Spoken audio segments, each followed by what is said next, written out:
तो मैथ के अंतर्गत स्वागत है आपका हमारे चैनल पर। हम देखो इस चैनल पे बात करने वाले हैं, लेक्चर 1 में हम बात कर चुके थे 22 नंबर तक। आज हम बात करने वाले हैं 23 नंबर क्वेश्चन की, जो बहुत ही 23, 24, 25 जो बहुत ही आसान है और सरल भी है। तो देखते रहिए हमारे चैनल को। और अगर आप हमारे चैनल पर नए नए आए हैं तो चैनल को सब्सक्राइब, लाइक, शेयर जरूर करें। देखिए क्या है, निम्नलिखित समीकरणों के युग्म को हल कीजिए, है ना। तो ये मान लेते हैं हम समीकरण, देखो 3x माइनस 5y बराबर माइनस 4 बराबर 0 है। और फिर क्या दिया है, 9x बराबर 2y प्लस 7 है ना। इसको शुद्धिकरण कर लेते हैं, यानी शुद्ध तरीके से लिख लेते हैं। 3x माइनस 5y बराबर 4, इसे हम बोलते हैं समीकरण 1। 9x माइनस 2y बराबर 7, इसे बोलेंगे समीकरण नंबर 2। अब देखिए यहाँ पे इसको हम विलोपन विधि से लगाएंगे, तो या x का या फिर y का एक पद हम बराबर कर लेते हैं। तो समीकरण 1 को 2 से गुणा, ठीक है, समीकरण 1 को 2 से तथा समीकरण 2 को 5 से गुणा करने पर, यानी अगर हम इसे समीकरण 1 को 2 से गुणा करेंगे, 3 दूनी 6 हो जाएगा, 5 दूनी 10 हो जाएगा और 4 दूनी 8 हो जाएगा, ठीक। और इसको 5 से गुणा करेंगे, 5 9 45 हो जाएगा, 5 दूनी 10 हो जाएगा, 7 5 35 हो जाएगा। अब घटा देंगे तो घटाने पर चिन्ह क्या हो जाते हैं, बदल जाते हैं, यानी चिन्ह बदल जाएंगे। प्लस का माइनस, माइनस का प्लस हो जाता है। ये देखिए 10 ये लिखा है, 10 ये लिखा है, माइनस प्लस है, कट जाएगा। यहाँ देखिए माइनस का यहाँ 6 है, तो 45x में से 6x घटाएंगे तो माइनस का 39x बचेगा, क्योंकि माइनस का चिन्ह इसलिए लग जाएगा क्योंकि जिसका नंबर बड़ा होता है उसके सामने वाला चिन्ह भी लग जाता है साथ में। तो 45 हमारा बड़ा है, इसलिए वही चिन्ह लग जाएगा। फिर नेक्स्ट है क्या, हाँ ये तो कट ही गया, बचा ये 35 और 8। तो 35 में से 8 माइनस करेंगे, हमारा बचेगा 27। अभी बताए हैं माइनस का चिन्ह लग जाएगा क्योंकि जिसका नंबर बड़ा उसका चिन्ह बड़ा। तो देखिए यहाँ माइनस माइनस कट गया और यहाँ बचा 39x, और 39x इज इक्वल टू 27 यानी 27।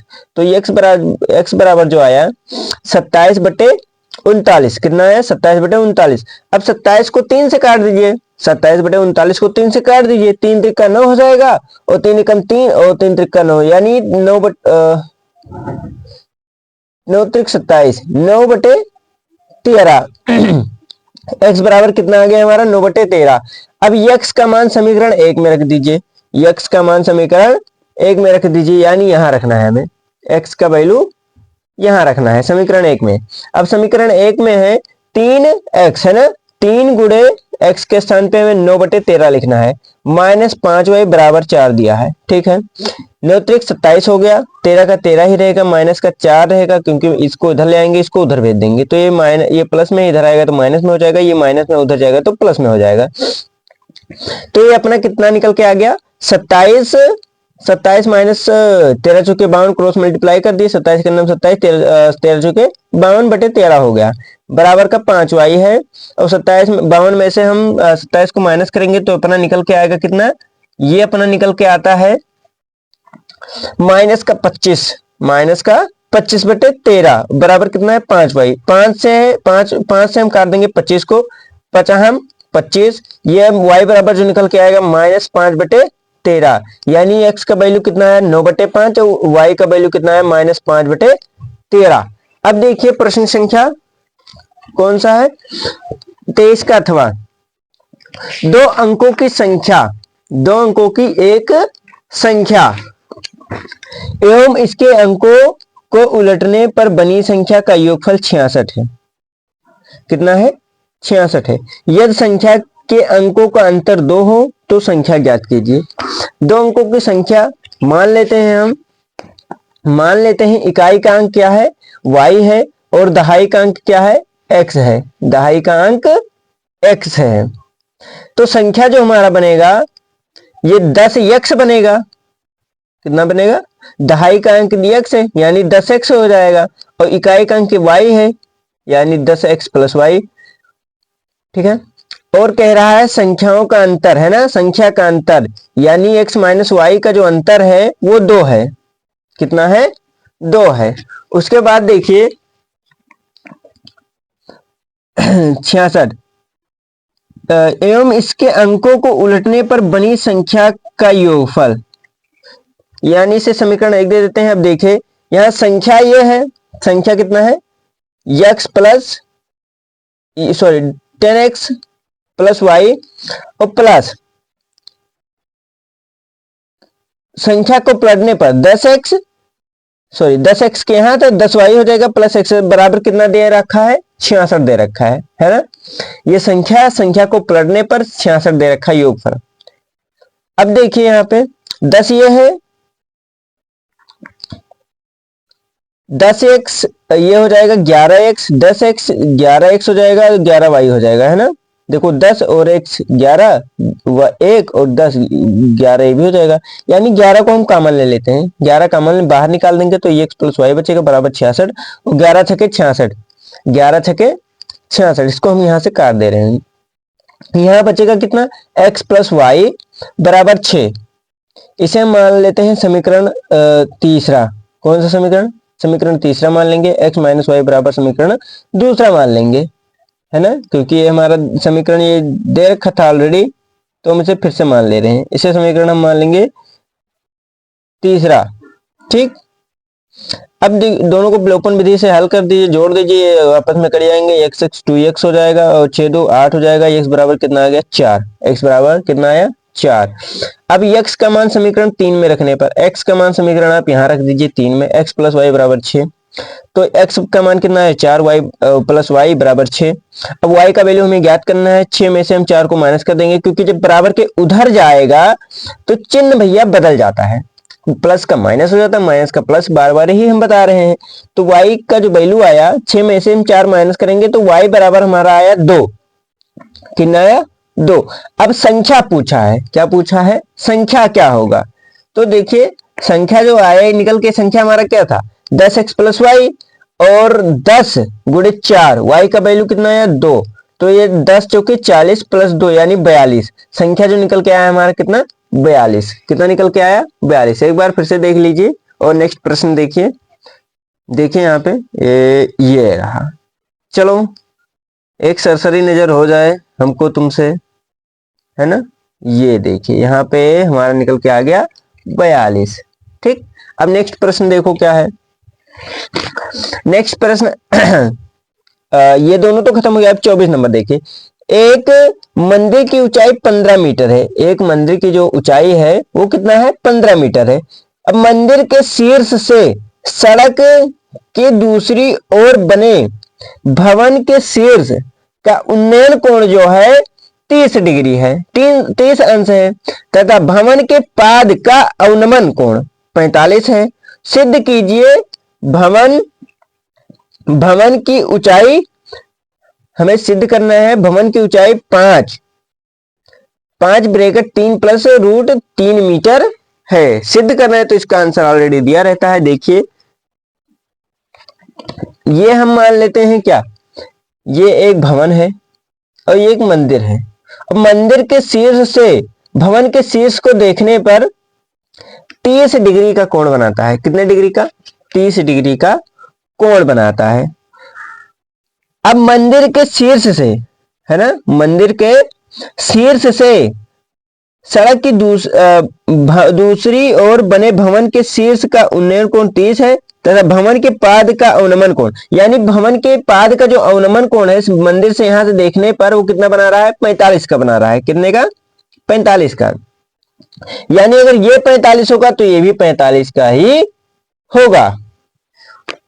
ठीक, इसे मान लेते हैं ये बी सी डी ई।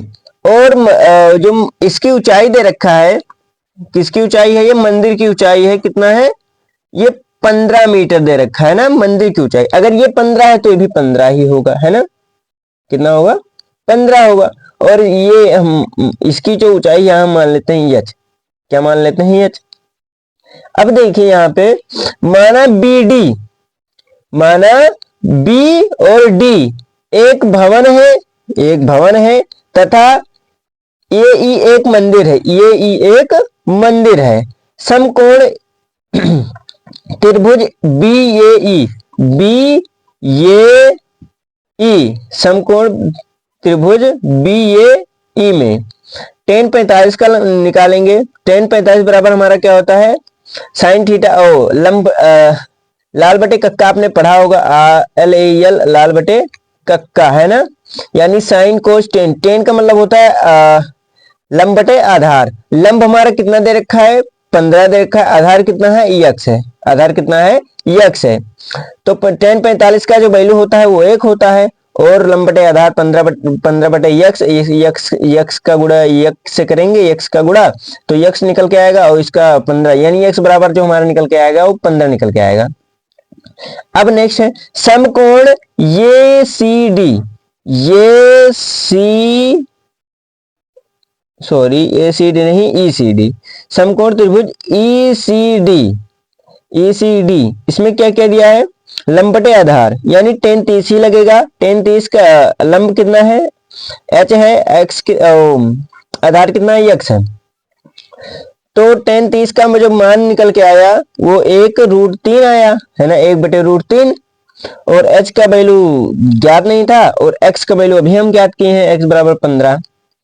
अब क्रॉस मल्टीप्लाई कर देते हैं, ये अपना निकल के आएगा √3 h बराबर 15 का 15 होगा, है ना।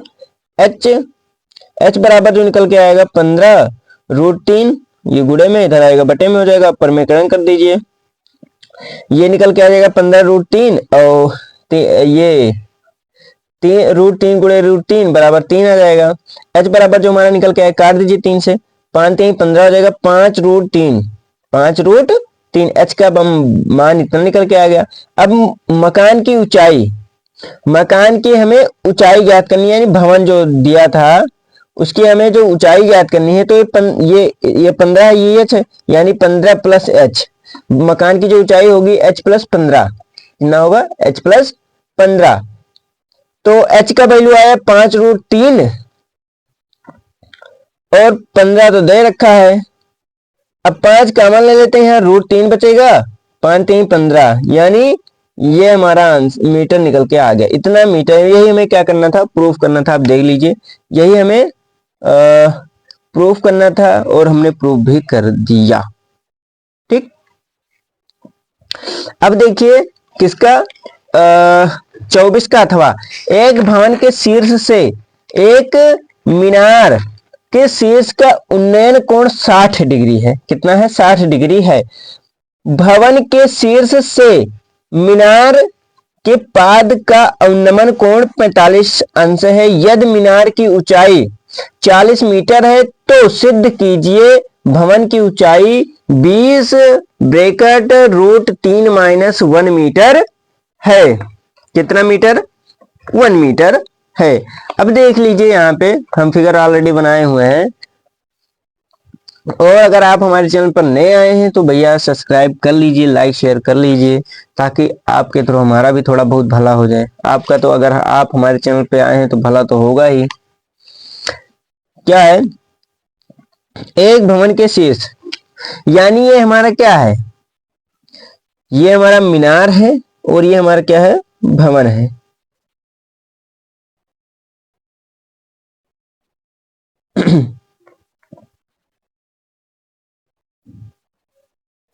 यानी मीनार की ऊंचाई जो है वो टोटल दे रखा है 40 मीटर। कितना दे रखा है, 40।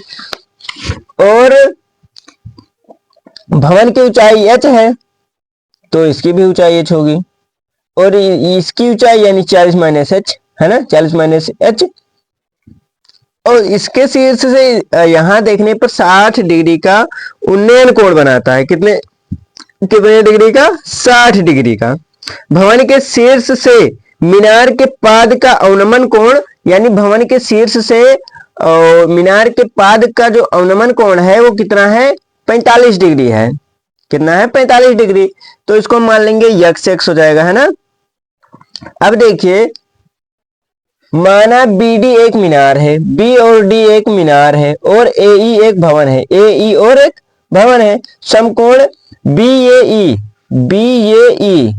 लगा दीजिए, tan 45 का मान लगा दीजिए। tan 45 का लंब बटे आधार होता है।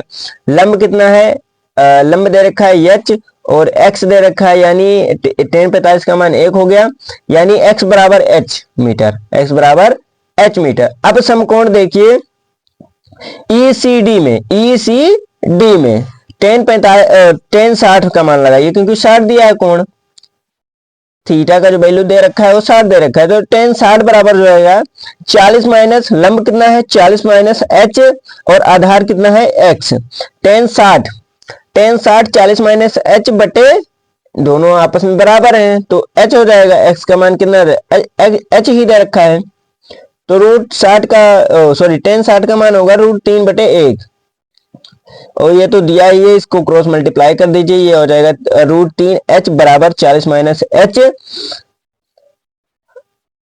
अब h को इधर ले आइए, इधर आ जाएगा तो प्लस में हो जाएगा, √3h प्लस h बराबर 40 हो जाएगा। यहाँ आप क्या कीजिए, h को कॉमन ले लीजिए, √3 प्लस 1 बचेगा बराबर 40 और h का जो मान निकल के आएगा, h बराबर 40 यहाँ गुणे में इधर आएगा बटे में, √3 प्लस 1 दोनों का प्रमेयकरण कर दीजिए, √3 माइनस 1 जब प्रमेयकरण करते हैं तो प्लस का माइनस हो जाता है, माइनस का प्लस हो जाता है, ठीक।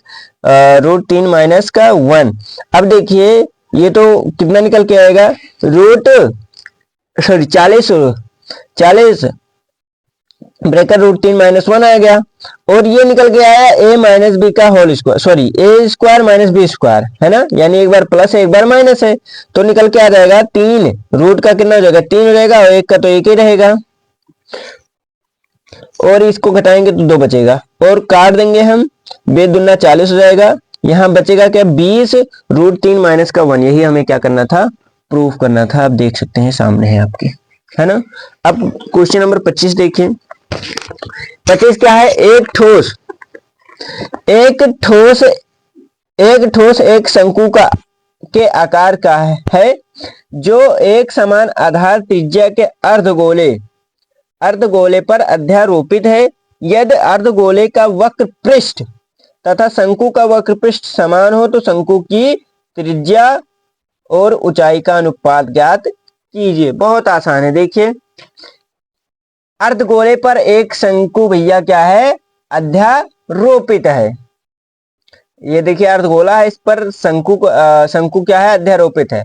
अब देखिए शंकु तथा अर्धगोले की त्रिज्या जो है वो क्या है, समान है, क्या है, समान है और शंकु की ऊंचाई जो दे रखा है कितना है, h है। तो हमें ज्ञात क्या करना है, त्रिज्या और ऊंचाई का अनुपात, है ना, यही तो हमें ज्ञात करना है, त्रिज्या और ऊंचाई का अनुपात ज्ञात कीजिए। ये हमें क्या करना है, फाइंड करना है। देखिए अर्धगोले का, इसमें कुछ कंडीशन दे रखा है, दोनों में अर्धगोले का वक्रपृष्ठ तथा शंकु का वक्रपृष्ठ दोनों क्या है, आपस में बराबर है, आपस में क्या है, बराबर है। तो लगा दीजिए अर्धगोले का वक्रपृष्ठ बराबर 2πr² बराबर शंकु का वक्रपृष्ठ πrl होता है। यहाँ देखिए पाई से पाई काट दीजिए, एक r से r काट दीजिए, यहाँ बचा क्या 2r बराबर l, 2r l का जो फॉर्मूला होता है √h² plus r², √h² plus r²। और यहाँ जब रूट हटाएंगे तो यहाँ क्या लगाएंगे, स्क्वायर लगा देंगे, तो यहाँ क्या बचेगा 2r का whole square h plus r², h का स्क्वायर प्लस r का स्क्वायर, है ना, 2 दूनी 4 r² h² प्लस r²। ये लगता है b बनना है ना, हालांकि b नहीं है, ये h है, ठीक। अब देखिए r को इधर ले आइए, माइनस में हो जाएगा r², 4r का स्क्वायर माइनस r² बराबर h का स्क्वायर। अब 4 में से 1 घटाएंगे कितना, 3x² बचेगा, x कहाँ यार, r², 3r² बराबर h। अब क्या कीजिए, √3 इसको अगर हम रूट में कर देंगे, √3 गुणे √3 बराबर 3 होता है, यानी √3 और r का होल स्क्वायर हो जाएगा ना, कर सकते हैं जी, बिल्कुल कर सकते हैं, बराबर h², यानी इसका स्क्वायर क्या हो जाएगा, कट जाएगा, स्क्वायर इसका कट गया, स्क्वायर इसका कट गया, बचा क्या √3 r बराबर h गुणे 1। अब देखिए इसका अनुपात इसके साथ हो जाएगा, इसका अनुपात इसके साथ हो जाएगा, यानी r यहाँ गुणे में है तो बटे में आ जाएगा, r बटे h हो जाएगा बराबर, एक ये गुणे में इधर आएगा, रूट बटे में हो जाएगा, √3 हो जाएगा। यानी हमें यही क्या करना था, R/H हमें प्रूव करना था, हमने प्रूव कर दिया। आप इसे ये भी लिख सकते हैं R/H बराबर 1/√3, यही हमें प्रूव करना था, हमने प्रूव कर दिया, आपका आंसर हो जाएगा। अब देखिए एक बार फिर से देख लीजिए लगातार, सरसरी नजर से बचवा, ये देख लीजिए। अब देखिए कौन सा, अथवा,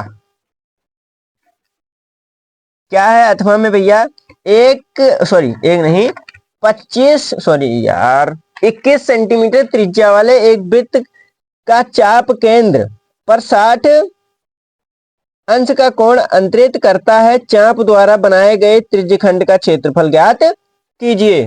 चाप द्वारा बनाए गए त्रिज्यखंड का क्षेत्रफल ज्ञात कीजिए। आर बराबर दे रखा है, आर बराबर भैया दे रखा है 21 सेंटीमीटर, है ना, और थीटा बराबर जो हमारा दिया है वो 60 डिग्री का, 60 डिग्री दिया है। तो त्रिज्यखंड का क्षेत्रफल होता है वो πr² थीटा बटे 360 होता है। पाई का मान रख दीजिए 22/7 हो जाएगा, और आर का स्क्वायर दिया है 21 × 21 हो जाएगा। थीटा का वैल्यू 60 दे रखा है, आप 1 0 0 कर दीजिए, 6 36 हो जाएगा, है ना, 6 36 हो जाएगा। इसको 3 से काट दीजिए, 3 7 21, 3 दूनी 6, यहाँ 2 आ गया, है ना, और 7 से 7 काट दीजिए।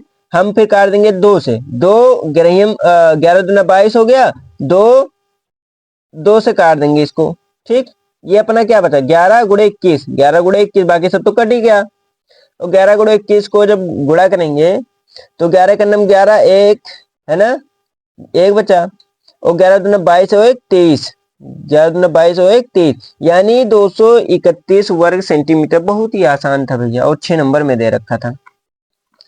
बस आज के लिए इतना ही, और हम मिलेंगे नेक्स्ट सेशन में। लेकिन आपने अगर हमारे चैनल को सब्सक्राइब नहीं किया है तो भैया आपसे हाथ जोड़ के विनती है कि आप हमारे चैनल को सब्सक्राइब जरूर करें। हम मिलते हैं नेक्स्ट सेशन में, तब तक के लिए धन्यवाद।